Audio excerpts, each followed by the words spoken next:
తెలంగాణ ఏం ఆశించింది, కేంద్రం ఏమిచ్చింది? ఇప్పుడు ఇదే $1,000,000 క్వశ్చన్. ఎందుకంటే విభజన హామీలు, నిధులు దక్కుతాయని ఎదురుచూస్తే దక్కింది గుండు సున్నా. ట్రిపుల్ మెట్రో విస్తరణ, మూసీ పునరుజ్జీవం ఒక్కటేంటి, చాలా ప్రాజెక్టులకు ఆర్థిక సాయం అందించాలని తెలంగాణ సర్కార్ చేసిన విజ్ఞప్తిని కేంద్రం పెడచెవిన పెట్టింది. దీంతో కేంద్రం తీరుపై తెలంగాణ సర్కార్ అగ్గి మీద గుగ్గిలమవుతోంది. కేంద్ర బడ్జెట్లో తెలంగాణకు తీవ్ర అన్యాయం జరిగిందన్నారు సీఎం రేవంత్ రెడ్డి. ఈ విషయంపై పార్లమెంట్లో కేంద్రాన్ని నిలదీస్తామన్నారు. నిన్న కేంద్రం ప్రవేశపెట్టిన బడ్జెట్పై మంత్రులు, అధికారులతో రేవంత్ రెడ్డి సమీక్ష నిర్వహించారు. ఎన్నికలు ఉన్న రాష్ట్రాలకే బడ్జెట్లో పెద్దపీట వేశారని, మిగిలిన రాష్ట్రాలను పూర్తిగా విస్మరించారని మండిపడ్డారు. వాస్తవంగా గతేడాది కూడా బడ్జెట్లో తెలంగాణకు పెద్దగా ఏమీ దక్కలేదు.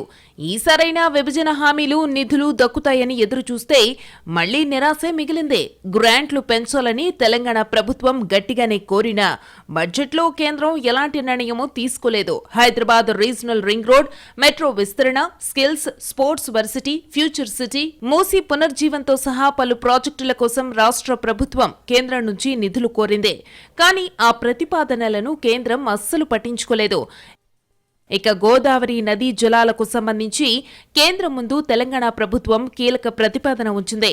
హైదరాబాద్ నగరంలో తాగునీటికి డిమాండ్ పెరుగుతోందని, గోదావరి జలాలను తరలించడంతో పాటు మూసీ నదీ జలాలను శుద్ధి చేస్తే సమస్య తలెత్తకుండా ఉంటుందని కేంద్రానికి ప్రతిపాదనలు పంపింది. కానీ ఈ అంశాన్ని కూడా కేంద్రం పట్టించుకోలేదు. ఎప్పట్లాగే కేంద్ర పన్నుల్లో రాష్ట్రానికి న్యాయంగా రావాల్సిన వాటా, కేంద్ర ప్రాయోజిత పథకాల కింద వచ్చే నిధులే తప్ప కేంద్ర బడ్జెట్లో తెలంగాణకు ప్రత్యేకంగా దక్కిందేమీ లేదు. దీంతో లోక్సభ ఎన్నికల్లో 8 ఎంపీ సీట్లను గెలిపించి బీజేపీకి ఇచ్చిన కేంద్రం ఆ కనీస కృతజ్ఞతను మరిచిపోయి మరోమారు మొండి చెయ్యి చూపిందనే వాదన వినిపిస్తోంది.